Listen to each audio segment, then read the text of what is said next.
Halo semuanya, kami dari kelompok G akan membedah salah satu topik paling krusial dalam fisika material saat ini, yaitu material perovskite untuk aplikasi fotovoltaik. Selama 10 menit ke depan, kami tidak hanya akan membahas apa itu perovskite, tetapi juga mengapa material ini disebut sebagai game changer dalam industri energi terbarukan, melampaui dominasi silikon yang sudah bertahan selama puluhan tahun. Presentasi ini akan mencakup tinjauan struktur kristal, mekanisme transport muatan, hingga tantangan komersialisasi di masa depan. Nah, pertanyaannya, mengapa sih kita butuh perovskite? Saat ini, industri sel surya didominasi oleh silikon. Namun, silikon memiliki batasan teoritis yang disebut Shockley-Queisser limit, yaitu efisiensi maksimal di angka sekitar 29,4%. Saat ini, teknologi silikon komersial sudah hampir mencapai titik jenuh tersebut.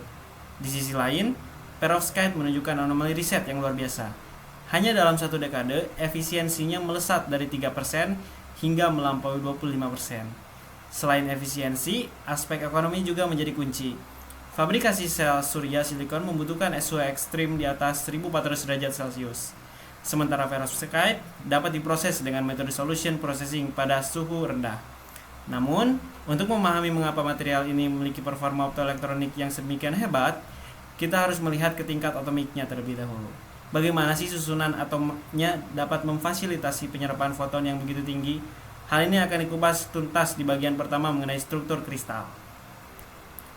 Untuk memahami performa luar biasa material ini, kita harus mulai dari fondasinya terlebih dahulu. Nah, jadi arsitektur kristal perovskite ini sebenarnya bukan merujuk pada satu elemen spesifik, melainkan sebuah struktur kristal dengan rumus umum ABX3. Jadi bayangkan sebuah kubus sesuai dengan gambar PPT di samping. Nah, terdapat kation A yang menempati sudut-sudutnya, ini yang warna biru.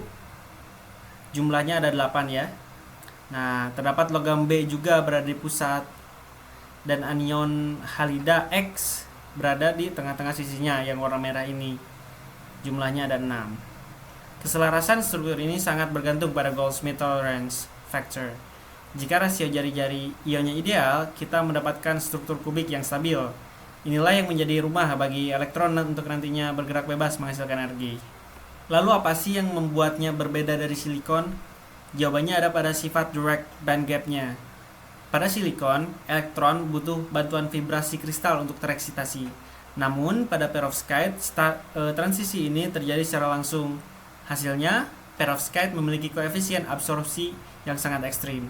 Secara praktis, lapisan film setipis 500 nanometer sudah mampu menyerap energi cahaya yang sama efektifnya dengan sel silikon setebal ratusan mikrometer. Hal ini memungkinkan kita menciptakan teknologi thin film yang ringan dan fleksibel. Keunggulan teknis lainnya adalah fleksibilitasnya. Kita bisa melakukan apa yang disebut sebagai band gap engineering. Dengan sedikit mengubah komposisi atom pada posisi halida, misalnya menukar iodium dengan bromium, kita bisa mengatur lebar pita energi dan band gap material ini. Kemampuan ini sangat krusial untuk teknologi tandem solar cells. Kita bisa menumpuk lapisan perovskite di atas silikon tradisional. Kolaborasi dua material inilah yang memungkinkan kita menembus batas efisiensi sel surya konvensional. Akan tetapi, terdapat phase segregation. Mencampur halida seringkali menyebabkan ketidakstabilan material saat terkena cahaya terus-menerus. Seperti contoh pada gambar PPT di sini, terdapat perbedaan warna dari warna hitam sampai warna kuning. Nah, ini yang disebut dengan degradasi warna.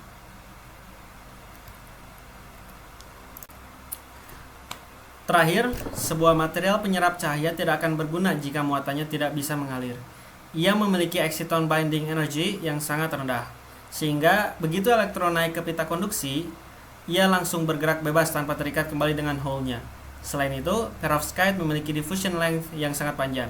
Elektron bisa menempuh jarak yang jauh sebelum mengalami rekombinasi atau hilang. Menariknya, meskipun material ini dibuat dengan proses suhu rendah, yang biasanya cacat kristal, perovskite memiliki sifat defect tolerance. Arus listrik tetap bisa mengalir lancar melampaui hambatan-hambatan tersebut. Logika struktural inilah yang menjadi rahasia di balik lonjakan efisiensi perovskite dalam satu dekade terakhir. Baik, selanjutnya sebenarnya gimana sih arsitektur dari sel surya jenis perovskite ini sendiri?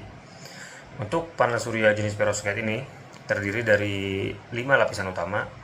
Yang pertama adalah lapisan elektroda transparan, yang mana ini merupakan jalan masuk untuk cahaya yang mengandung foton agar bisa masuk ke dalam. Kemudian di bawahnya ada lapisan elektron transport layer. Lapisan ini berfungsi untuk mengizinkan elektron lewat, jadi hanya elektron yang bisa lewat di lapisan ini. Kemudian di bawahnya ada lapisan absorber yang terbuat dari bahan perovskite itu sendiri. Lapisan ini berfungsi untuk menyerap cahaya yang mengandung foton untuk diubah energinya. Kemudian di bawahnya ada lapisan Hall transport layer. Ini merupakan lapisan yang hanya mengizinkan Hall untuk lewat. Berbeda dengan lapisan sebelumnya yang mengizinkan elektron untuk lewat. Jadi ada dua lapisan di sini. Kemudian paling dasar ada lapisan elektroda logam yang biasanya terbuat dari emas atau perak.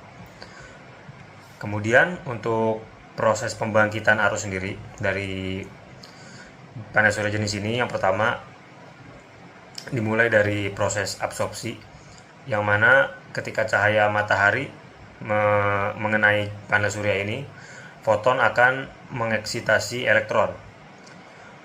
Kemudian untuk yang kedua, yang mana ini adalah pembentukan eksiton.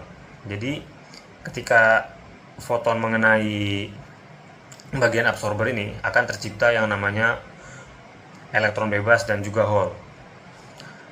Kemudian lanjut ke yang ketiga, ketika sudah tercipta elektron bebas dan juga hole, mereka akan bergerak ke masing-masing tempatnya. Untuk elektron dia akan bergerak ke hole transport untuk elektron dia akan bergerak ke elektron transport layer, dan untuk hole dia akan bergerak ke hole transport layer. Kemudian yang keempat, ketika masing-masing pemisahan tadi sudah bergerak ke masing-masing tempatnya, karena perubahan itu maka akan tercipta yang namanya beda potensial. Ketika sudah tercipta yang namanya beda potensial, maka akan membangkitkan aliran listrik atau aliran arus yang merupakan arus DC. Kemudian untuk efisiensi dari panel surya jenis ini sendiri bisa dilihat untuk pertumbuhannya sangat pesat, yang mana pada tahun 2009 efisiensinya hanya sebesar 3,8%. Kemudian melonjak menjadi 25% pada tahun 2024. Ini hanya memakan waktu sekitar 15 tahun. Berbeda halnya dengan panel surya ataupun sel surya jenis silikon, yang mana untuk mencapai efisiensi sebesar sekitar 25% seperti perovskite ini sendiri membutuhkan sekitar waktu 60 tahun. Sebenarnya apa sih yang menyebabkan efisiensi itu dapat melesat begitu cepat? Hal ini disebabkan oleh kemurnian material yang sangat tinggi dan kemudahan optimasi untuk struktur kristalnya. Selanjutnya, pada bagian ini, saya akan menjelaskan bagaimana sel surya perovskite dibuat dan mengapa prosesnya dianggap menjanjikan untuk industri. Salah satu keunggulan utama perovskite adalah proses fabrikasinya yang relatif sederhana. Material ini dapat dibuat melalui solution processing, yaitu larutan prekursor perovskite dilapiskan ke permukaan substrat, lalu dikeringkan hingga membentuk lapisan tipis aktif. Metodenya bisa berupa spin coating untuk skala laboratorium atau slot die coating dan printing untuk skala industri. Keunggulannya, proses ini dapat dilakukan pada suhu yang lebih rendah dibandingkan silikon, sehingga berpotensi menekankan biaya produksi dan konsumsi energi. Selain digunakan sebagai sel surya tunggal, perovskite juga sangat potensial untuk teknologi tandem, khususnya tandem perovskite silikon. Pada struktur ini, perovskite diletakkan sebagai lapisan atas, sedangkan silikon berada di lapisan bawah. Prinsipnya adalah pembagian kerja dalam menyerap cahaya. Lapisan perovskite menyerap cahaya berenergi tinggi seperti biru dan ultraviolet, sedangkan silikon menyerap cahaya energi lebih rendah seperti merah dan inframerah. Dengan cara ini, spektrum matahari bisa dimanfaatkan lebih optimal. Mari kita lihat pada slide ini. Sel surya berbasis satu materi yang memiliki batas efisiensi karena tidak semua energi cahaya matahari dapat diubah menjadi listrik.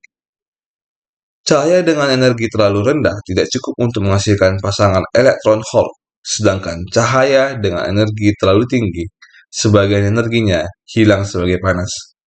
Karena itu, teknologi tandem dikembangkan dengan menggabungkan dua material yang memiliki band gap berbeda. Penyerapan cahaya menjadi lebih efektif.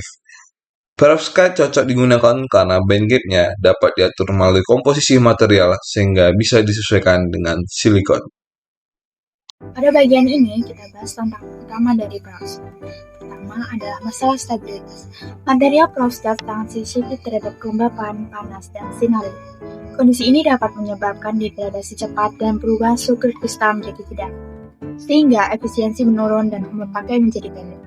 Untuk mengatasinya, dikembangkan teknologi enkapsulasi sebagai pelindung, serta penggunaan kation campuran untuk meningkatkan kestabilan material. Selanjutnya adalah isu lingkungan, khususnya pengguna timbal atau PB. Timbal memang memberikan performa yang tinggi, tetapi bersifat beracun. Jika panel rusak, PB dapat bocor dan mencemari tanah, serta air bahkan berpotensi masuk ke rantai makanan. Solusi yang sedang dikembangkan oleh perovskite tanpa timbal, seperti berbasis timah atau germanium, serta sistem daur ulang yang tertutup agar material tidak mencemari lingkungan. Meskipun ada tantangan, perovskite memiliki masa depan yang sangat menjanjikan. Teknologi ini bisa diterapkan pada jendela bangunan melalui EIPV, dibuat fleksibel untuk perangkat portable, dan bahkan mampu memanen cahaya dalam ruangan untuk memberi daya pada perangkat IoT. Sehingga perovskite berpotensi membuat energi surya bisa digunakan di mana saja, tidak hanya di atap. Sebagai kesimpulan, perovskite merupakan materi yang unggul dibanding material konvensional seperti silikon, karena memiliki sifat optoelektronik yang sangat baik dan efisiensi yang tinggi. Perkembangannya juga sangat pesat, dari sekitar 3% menjadi lebih dari 25% dalam satu dekade. Selain itu, teknologi tandem perovskite, yaitu silikon, membuka peluang untuk melampaui batas efisiensi saat ini. Dari sudut industri, material ini juga menjanjikan karena biaya rendah dan fleksibel, sehingga dapat diterapkan pada berbagai bidang seperti bangunan, wearable, dan IoT. Pada akhirnya, masa depan energi surya terletak pada integrasi teknologi untuk mencapai efisiensi yang maksimal. Dengan potensi yang dimiliki, perovskite berpeluang besar menjadi kunci dalam menyongsong era baru energi surya yang lebih efisien, fleksibel, dan berkelanjut. Sekian, terima kasih. La Habana,